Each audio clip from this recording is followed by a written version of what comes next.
not being done in the limelight. This is not being done in front of all these cameras. This is Dog the Bounty Hunter and about 10 to 12 handpicked individuals doing this behind closed doors and keeping law enforcement in the loop. So from everything that we can gather, it's, again, a very meticulous process and also a very sincere effort to find Brian Laundrie.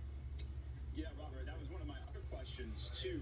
How closely linked is his investigation, with the FBI's? Are they in contact? Do they kind of keep tabs on each other as to the progress of the search and the investigation? And also, he's faced criticism as well as being kind of this, unnecessary interloper in this, kind of getting in the way. Did he offer any insight into that? Kind of explain to us why he wants to do this. Why is he there?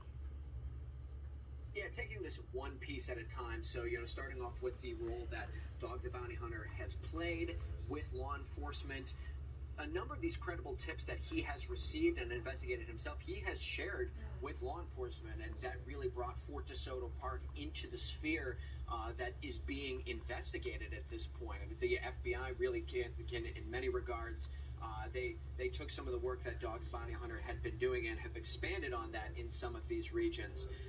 We know from his team that a officer in plain clothing was accompanying Dog the Bounty Hunter today on some of his searches. That's as an attempt to show good faith that there is going to be this cooperation between the two groups. So there has been that communication, and there has been that dialogue between law enforcement and Dwayne Chapman's search efforts.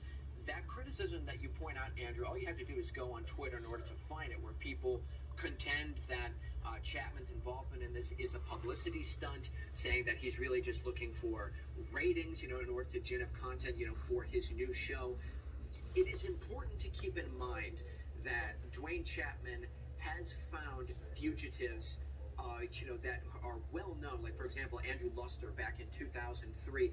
There have been these individuals that have been highly sought after by law enforcement that Chapman, in effect, brought to justice. He has done this before. He was not going to be involved in this, using his words, until a number of his fans reached out to him and said that they wanted him to assist in that Brian Laundrie search.